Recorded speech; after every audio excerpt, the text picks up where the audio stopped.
ನಮಸ್ಕಾರ. ಸರ್ವಾಹೋಮ್ಸ್ 100 day challenge day 57ಗೆ ಸ್ವಾಗತ. ಇವತ್ತಿನ ವಿಡಿಯೋದಲ್ಲಿ ಪ್ಲೇವುಡ್ ಅಂದರೆ ಏನು, ಪ್ಲೇವುಡಲ್ಲಿ ಯಾವ ಥರ ಗ್ರೇಡ್ಸ್ ಇದೆ, ಅದನ್ನು ಹೆಂಗೆ ನಾವು ಡೈವರ್ಸಿಫೈ ಮಾಡ್ತೀವಿ, ಮತ್ತು ಎಲ್ಲಿ ಯಾವ ಗ್ರೇಡ್ನ ಬಳಸೋದು ಸೂಕ್ತ ಅಂದರೆ ವಿತ್ ರೆಸ್ಪೆಕ್ಟ್ ಟು ಡ್ಯೂರಬಿಲಿಟಿನೂ ಅಷ್ಟೇ, ಮತ್ತು ನಮಗೆ ಬಜೆಟ್ ಅನುಗುಣವಾಗಿ ಯಾವುದನ್ನು ಎಲ್ಲಿ ಬಳಸಿದ್ರೆ ಉತ್ತಮ ಅನ್ನೋ ಬಗ್ಗೆ ಡಿಸ್ಕಸ್ ಮಾಡೋಣ. ಸೊ ಪ್ಲೇವುಡ್ ಅಂದರೆ ನೀವು ನೋಡ್ತಾರೆ ಹಾಗೆ ಇದೇನು ಗ್ರೇಡ್ಸ್ ಕಾಣಿಸ್ತಿದೆ ಅಂದರೆ ಇದೇನು ಲೇಯರ್ಸ್ ಕಾಣಿಸ್ತಿದೆಯಲ್ಲ, ಸೊ ನಮಗೆ ವಿನಿಯರ್ನ ಡಿಸ್ಕಸ್ ಮಾಡಿದ್ವಲ್ಲ ಅದೇ ಥರ ನ್ಯಾಚುರಲ್ ವುಡ್ನ ಥಿನ್ ಸ್ಲೈಸಸ್ ಅಂದರೆ ವಿನಿಯರ್ನ ಇಲ್ಲಿ ಅಡ್ಜಸ್ಟೆಂಟ್ ಲೇಯರ್ ಆಗಿಟ್ಟು, ಅಂದರೆ ಒಂದು ಲೇಯರಲ್ಲಿ ಗ್ರೇನ್ಸ್ ಹಿಂಗಿದ್ರೆ ನೆಕ್ಸ್ಟ್ ಲೇಯರಲ್ಲಿ ಹಿಂಗೆ ಅಡ್ಜಸ್ಟೆಂಟ್ ಆಗಿಟ್ಟು, ಸೊ ದಟ್ ಬೆಂಡ್ ಬರಬಾರ್ದು ಅನ್ನೋ ಕಾರಣಕ್ಕೆ ಅಡ್ಜಸ್ಟೆಂಟ್ ಆಗಿಟ್ಟು ಇನ್ ಬಿಟ್ವೀನ್ ನಾವು ಗ್ಲೂ ಹಾಕಿ ಹೈ ಹೀಟ್ ಮಿಷಿನಲ್ಲಿ ಪ್ರೆಸ್ ಮಾಡಿ ನಮಗೆ ಬರುವಂಥದ್ದೇ ಪ್ಲೇವುಡ್. ಇದರಲ್ಲಿ ಅನೇಕ ವೆರೈಟೀಸ್ ಇದೆ.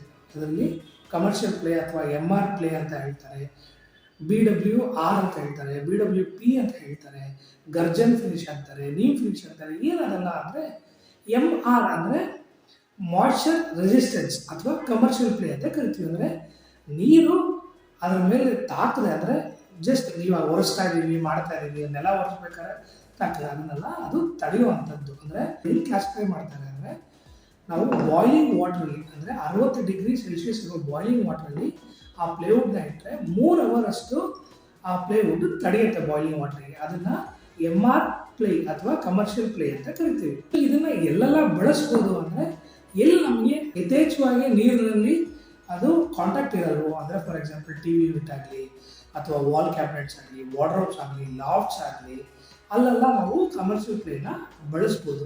ಸೊ ದಟ್ ನೀರು ಕಾಂಟ್ಯಾಕ್ಟ್ ಜಾಸ್ತಿ ಇರಲ್ಲ, ಯಥೇಚ್ಛವಾಗಿ ಒರೆಸೋದು ಮಾಡೋದು ಆ ಥರ ಎಲ್ಲ ಮಾಡೋದ್ರೂ ಏನೂ ಆಗಲ್ಲ. ಪ್ಲಸ್ ಈ ಎಡ್ಜಸ್ ಏನಿದೆಯಲ್ಲ ಅದನ್ನು ನಾವು ಎಡ್ಜ್ ಬೈಂಡ್ ಹಾಕಿ ಸೀಲ್ ಮಾಡೋದ್ರಿಂದ, ಎರಡೂ ಸೈಡ್ ಲ್ಯಾಮಿನೇಟ್ ಹಾಕಿ ಎಡ್ಜ್ ಬೈಂಡ್ ಹಾಕಿ ಸೀಲ್ ಮಾಡೋದ್ರಿಂದ ಅದು ಇನ್ನೂ ಡ್ಯೂರಬಿಲಿಟಿ ಆಗಿ ಜಾಸ್ತಿ ಕೊಡುತ್ತೆ. ನೆಕ್ಸ್ಟ್ ವೆರೈಟಿಗೆ ಬರೋದಾದರೆ BWR ಅಂತ ಕರಿತೀವಿ. ಅಂದರೆ ಇದನ್ನು ಬಾಯ್ಲಿಂಗ್ ವಾಟರ್ ರೆಸಿಸ್ಟೆನ್ಸ್ ಅಂತ ಕರಿತೀವಿ. ಇದರಲ್ಲೂ ಅಷ್ಟೇ ಇದನ್ನು ಹೆಂಗೆ ಕ್ಲಾಸಿಫೈ ಮಾಡ್ತಾರೆ ಅಂದರೆ ನಾವು ಬಾಯ್ಲಿಂಗ್ ವಾಟ್ರಲ್ಲಿ ಅಂದರೆ 60 ಡಿಗ್ರಿ ಸೆಲ್ಸಿಯಸ್ ಬಾಯ್ಲಿಂಗಲ್ಲಿ 16 ಗಂಟೆಗಳ ಕಾಲ ಇದು ನಮಗೆ ರೆಸಿಸ್ಟ್ ಆಗುತ್ತೆ. ಇದನ್ನು BWR ಅಂತ ಕರಿತೀವಿ.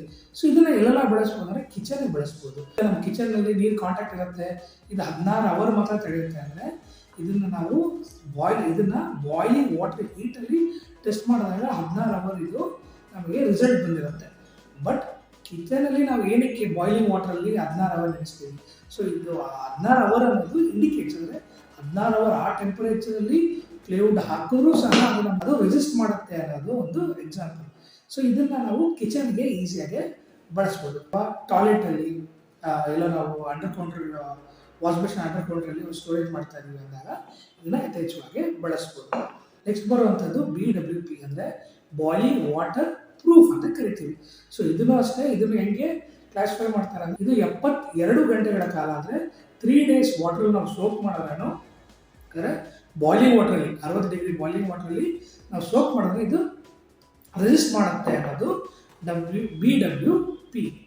ಸೊ ಇದನ್ನು ಎಲ್ಲೆಲ್ಲ ಬಳಸ್ಬೋದು ಅಂದರೆ ಇದನ್ನು ಜನರಲ್ ಆಗಿ BWPನ ಮೆರೈನ್ ಬೋರ್ಡ್ಸ್ ಅಂತ ಕರೀತಾರೆ. ಅಂದರೆ ಇವಾಗ ಶಿಪ್ಗಳಲ್ಲಾಗಲಿ ಬೋಟ್ಗಳಲ್ಲಾಗಲಿ ಇದನ್ನು ಬಳಸ್ತಾರೆ. ಅಂದರೆ ಆ ಟೆಂಪರೇಚರ್ಗೆ ಆ ಉಪ್ಪಿನ ನೀರಿಗೆ ಇದು ಅಳವಡಿಸ್ಕೊಬೋದು. ಬಟ್ ರೆಸಿಡೆನ್ಷಿಯಲ್ ಬಿಲ್ಡಿಂಗಲ್ಲಿ ಎಲ್ಲೆಲ್ಲ ಅಳವಡಿಸ್ಬೋದು ಅಂದರೆ ಇದನ್ನು ಎಕ್ಸ್ಟರ್ನಲ್ ಪರ್ಪಸ್ಗೆ ಬಳಸ್ಕೊಬೋದು. ನಾವೆಲ್ಲ ಒಂದು ಕ್ಲಾಡಿಂಗ್ ಮಾಡ್ತಾ ಇದ್ದೀವಿ, ಆ ಥರ ಮಾಡಿದಾಗ BWPನ ಈಸಿಯಾಗಿ ನಾವು ಬಳಸ್ಬೋದು.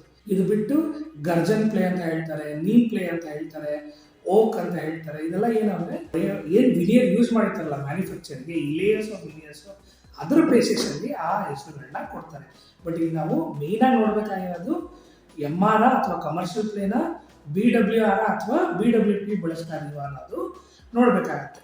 ಇಲ್ಲ ನಾನು ಎಲ್ಲ ಕಡೆನೂ BWPನೇ ಬಳಸ್ತೀನಿ ಮನೆಯಲ್ಲಿ ಅಂದರೆ ಬಳಸ್ಬೋದು, ಬಟ್ ನಮಗೆ ಬಜೆಟ್ ಸ್ವಲ್ಪ ಎಕ್ಸೀಡ್ ಆಗುತ್ತೆ. ಎಷ್ಟು ಅಂದರೆ ಫಾರ್ ಎಕ್ಸಾಂಪಲ್ MRಗೂ ಮತ್ತು BWRಗೂ ಸಮ್ವೇರ್ ಅರೌಂಡ್ ಒಂದು 50% ಅಷ್ಟು ಜಾಸ್ತಿ ಆಗ್ಬೋದು.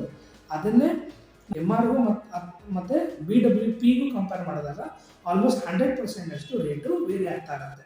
MR ಬರೋದಾದರೆ ಬೇಸಿಕ್ ಪ್ರೈಸ್ ನಮಗೆ ಒಂದು 40ರಿಂದ 150ವರೆಗೂ ಸಿಗುತ್ತೆ, ಡಿಪೆಂಡಿಂಗ್ ಅಪಾನ್ ಥಿಕ್ನೆಸ್ಸು ಮತ್ತು ಯಾವ ಬ್ರ್ಯಾಂಡ್ ತಗೊಳ್ತಾ ಇದೀವಿ ಅನ್ನೋ ಮೇಲೆ ಡಿಪೆಂಡ್ ಆಗುತ್ತೆ. ಅದೇ BWR ನೋಡಿದಾಗ ನಾವು ಸಮ್ವೇರ್ ಅರೌಂಡ್ 55ರಿಂದ 180-200 ರೂಪಾಯಿವರೆಗೂ ಇದೆ. ಅದೇ BWP ಬರೋದಾದರೆ ಬೇಸಿಕ್ ಪ್ರೈಸು 65-70 ರೂಪಾಯಿಂದ ಶುರು ಆಗುತ್ತೆ, ಇನ್ನು 300-310 ರೂಪಾಯಿವರೆಗೂ ಇದು ಬೇಸಿಕ್ ಪ್ರೈಸ್. ಅಗೇನ್ ಈ ಬೇಸಿಕ್ ಪ್ರೈಸ್ ಡಿಸೈಡ್ ಆಗೋದು ಒಂದು ಥಿಕ್ನೆಸ್ ಮೇಲೆ ಮತ್ತು ಯಾವ ಬ್ರ್ಯಾಂಡ್ ಮೇಲೆ ಹೋಗ್ತಾ ಇದ್ದೀವಿ ಅನ್ನೋ ಮೇಲೆ ಡಿಪೆಂಡ್ ಆಗುತ್ತೆ. ಇನ್ನು ಸ್ಟ್ರೆಂತ್ ಆಸ್ಪೆಕ್ಟಿಗೆ ಬರೋದಾದರೆ ಪ್ಲೇವುಡ್ಡು ನಾವು ಸ್ಟ್ರೆಂತ್ನ ಹೆಂಗೆ ನೋಡ್ತೀವಿ ಅಂದರೆ ಒಂದು ಸ್ಕ್ರೂ ಕ್ಯಾರಿ ಕೆಪಾಸಿಟಿ ಅಥವಾ ನೈಲ್ ಕ್ಯಾರಿ ಕೆಪಾಸಿಟಿ ಅಂತ ಹೇಳ್ತೀವಿ. ಅಂದರೆ ಇವಾಗ MR ಆಗಲಿ ಅಥವಾ BWR ಆಗಲಿ ನೈಲ್ ಕ್ಯಾರಿಂಗ್ ಆದರೆ 75 kgವರೆಗೂ ನೈಲ್ ಕ್ಯಾರಿ ಕೆಪಾಸಿಟಿ, ನೈಲ್ ನಾವು ಯೂಸ್ ಮಾಡಿದಾಗ 75 kgವರೆಗೂ ಅದರ ಕೆಪಾಸಿಟಿ ಇರುತ್ತೆ.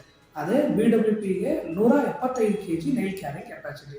ಇದೇ ಸ್ಕ್ರೂ ಕೆಪಾಸಿಟಿ ಬಂದಾಗ ನಮಗೆ MR ಆಗಲಿ WP ಆಗಲಿ ನಮಗೆ ಸಮ್ವೇರ್ ಅರೌಂಡ್ 225 kg ಬರುತ್ತೆ. ಅದೇ ನಮಗೆ BWP ಆದರೆ ಸಮ್ವೇರ್ ಅರೌಂಡ್ 300 kgವರೆಗೂ ಅದು ಲೋಡ್ನ ಕ್ಯಾರಿ ಮಾಡೋ ಕೆಪಾಸಿಟಿ ಇರುತ್ತೆ. ಇನ್ನು ಡ್ಯೂರಬಿಲಿಟಿ ಬರೋದಾದರೆ ಕಂಪೇರ್ಡ್ ಟು ಆಲ್ ಅದರ್, ಅಂದರೆ ನಮಗೆ MDF ಆಗಲಿ ಅಥವಾ ಬೋರ್ಡ್ಸ್ ಆಗಲಿ, ಪಾರ್ಟಿಕಲ್ ಬೋರ್ಡ್ಸ್ ಆಗಲಿ, ಇದನ್ನೆಲ್ಲ ಕಂಪೇರ್ ಮಾಡಿದಾಗ ಪ್ಲೇವುಡ್ ನಮಗೆ ಒಳ್ಳೆ ಬಾಳಿಕೆನ ಕೊಡುತ್ತೆ. ಅದರಲ್ಲೂ ಎಸ್ಪೆಷಲಿ ನಾವು 2 ಸೈಡ್ ಲ್ಯಾಮಿನೇಟ್ ಮಾಡಿ ಈ ಎಡ್ಜಸ್ಟ್ನ ಕನ್ಸೈನ್ ಮಾಡಿದಾಗ ಈಸಿಯಾಗಿ ನಮಗೆ 10 ರಿಂದ 15 ವರ್ಷ ಬಾಳಿಕೆ ಅಂತೂ ಬಂದೇ ಬರುತ್ತೆ. ಇಲ್ಲಿ ಒಂದು ಡಿಸ್ಅಡ್ವಾಂಟೇಜ್ ಏನು ಅಂದರೆ ಲೆಂತಾಗಿ ಯೂಸ್ ಮಾಡ್ತಿದ್ದೀವಿ, ಅಂದರೆ ಒಂದು 8 feet ಯೂಸ್ ಮಾಡ್ತಾ ಇದ್ದೀವಿ, ಡೋರಿಗೆ ಯೂಸ್ ಮಾಡ್ತಾ ಇದ್ದೀವಿ, ಆ ಥರ ಯೂಸ್ ಮಾಡಿದಾಗ ಬೆಂಡ್ ಆಗೋ ಚಾನ್ಸಸ್ ಸ್ವಲ್ಪ ಜಾಸ್ತಿ. ಇದೊಂದು ನೆಗೆಟಿವ್ ಪಾಯಿಂಟ್ ಬಿಟ್ಟರೆ ಪ್ಲೇವುಡ್ನ ನಾವು ಯಥೇಚ್ಛವಾಗಿ ಎಲ್ಲ ಬಾಕ್ಸಿಂಗ್ ಪರ್ಪಸ್ಗೆಲ್ಲ ಈಸಿಯಾಗಿ ಬಳಸ್ಬೋದು. ಎಲ್ಲ ಕಂಪೇರ್ ಮಾಡಿ ನೋಡಿದಾಗ ಕಿಚನ್ನು ಮತ್ತು ಬಾತ್ರೂಮ್ ಬಿಟ್ಟು ಬೇರೆ ಎಲ್ಲ ಕಡೆ ನಾವು MR ಅಥವಾ ಕಮರ್ಷಿಯಲ್ ಪ್ಲೇ ಅಂತ ಏನು ಕರಿತೀವಲ್ಲ ಅದನ್ನು ಬಳಸ್ಬೋದು. ಸೊ ದಟ್ ನಮಗೆ ಪಾಕೆಟ್ ಫ್ರೆಂಡ್ಲಿ ಆಗಿರುತ್ತೆ, ಸೇಮ್ ಟೈಮ್ ಅದು ಮಿನಿಮಮ್ ಮಾಯ್ಚರ್ ಕಂಟೆಂಟ್ನ ರೆಸಿಸ್ಟ್ ಮಾಡುತ್ತೆ. ಕಿಚನ್ಗೆ ಮತ್ತು ಬಾತ್ರೂಮ್ ಬಳಸ್ತಾ ಇದ್ದೀವಿ ಅಂದಾಗ ನಮ್ಮ ಬಜೆಟ್ ಅಲೋ ಮಾಡ್ತು ಅಂದರೆ we can go for BWP, ಇಲ್ಲ ಅಂದರೆ BWR ಸಾಕಾಗುತ್ತೆ. ಅದು ನಮಗೆ ಬೇಕಾದ ರಿಕ್ವೈರ್ಮೆಂಟ್ ಸರ್ವ್ ಮಾಡುತ್ತೆ. ಹೋಪ್ ಈ ವಿಡಿಯೋ ನಿಮಗೆ ಇಷ್ಟ ಆಯಿತು ಅಂದ್ಕೊಳ್ತೀವಿ. ಪ್ಲೇವುಡ್ ಬಗ್ಗೆ ಅವಶ್ಯಕ ಮಾಹಿತಿ ನೀವು ತಿಳ್ಕೊಂಡ್ರೆ ಅಂದ್ಕೊಳ್ತೀವಿ. Thanks for watching. Enjoy your construction journey.